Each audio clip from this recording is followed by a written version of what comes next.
এটার সঙ্গে নতুন যে তুলো দেবেন, কি তুলো দেবেন দাদা? যা তুলো আছে কাপাস, তুলোতে কি লেপ হয়? সেগুলো দিয়ে বালিশ হয়। ও বালিশ হয়, আর তোষকটা হয় কাপাস তুলো।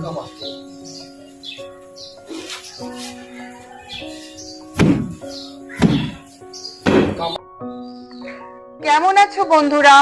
সঙ্গেলিনা ব্লগস এর আরেকটা নতুন দিনের গল্পে তোমাদের স্বাগত। আজকে সকাল সকাল বাড়িতে ডেকে এনেছিলাম একজন ধুনকারী বা চলতি ভাষায় যাকে আমরা বলি ধুনুরিকে। আসলে আমার ঘরের যে বিছানার তোষকটা সেটা একটু নষ্ট হয়ে এসছে, তাই সেটা নতুন করে তৈরি করাবার জন্যই ওনাকে ডেকে এনেছিলাম। তো কথায় কথায় ওনার থেকে জানতে পারলাম যে এই তোষক তৈরি হয় কাপাস তুলোতে আর বালিশ তৈরি হয় শিমুল তুলোতে। তো কুম্ফুর জন্য একটা ছোট্ট বালিশও বানিয়ে নিলাম আজকে।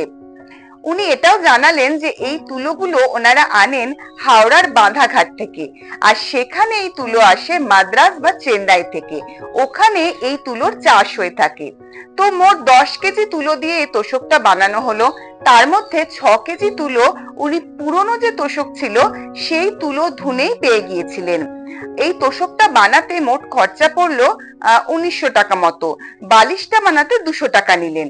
কুম্ফু দেখো সকাল সকাল এসেই তোষক বানানো দেখছে।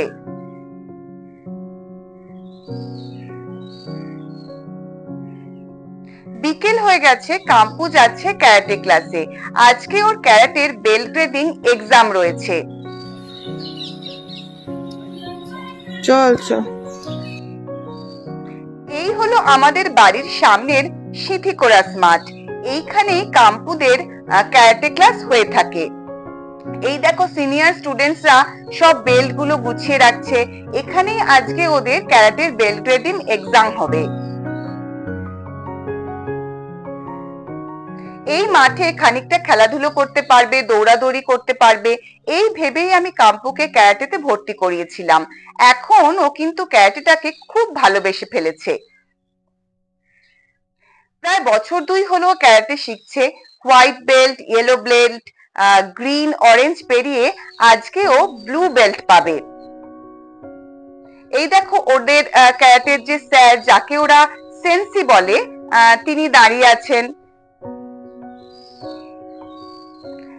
আজকে এক্সাম হয়ে যাওয়ার পরেই তাড়াতাড়ি নিয়ে ওকে বেরিয়ে যেতে হবে।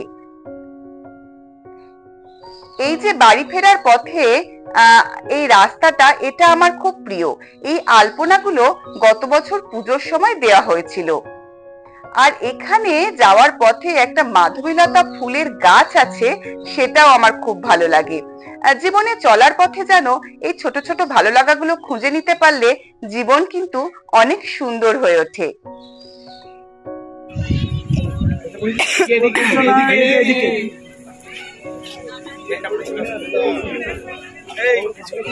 কি শেখালে সরকার ক্যামেরা দিকে দেখাও, ক্যামেরা দিকে দেখাও। শুভম সাহ বেল পরে প্রত্যেকে বসবে। বেল্ট নেওয়ার পরেই কাম্পুদের গ্রুপ ফটো সেশন হয়ে গেল। তারপরেই যেমনটা আগে বলছিলাম, তাড়াতাড়ি কাম্পুকে নিয়ে বেরিয়ে যেতে হলো, কারণ এরপরে আমাদের একটা নেমন্তন্ন বাড়ি ছিল। এটা ছিল আমার এক ভাসুর আর জায়ের 25তম বিবাহ বার্ষিকী। নিউ টাউনে এনকেডি এর কমিউনিটি হলে অনুষ্ঠানটা হয়েছিল। হলটাও বেশ সুন্দর, আর খাওয়া দাওয়াও হয়েছিল খুব ভালো।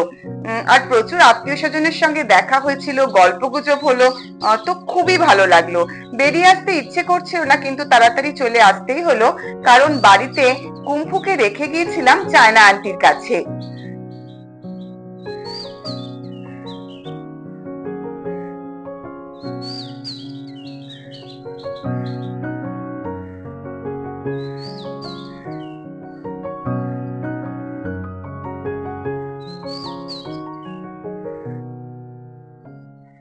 ফেরার পথে নিউ টাউনের ফাঁকা রাস্তা দিয়ে ফিরতে বেশ ভালো লাগছিল রাত্রিবেলা।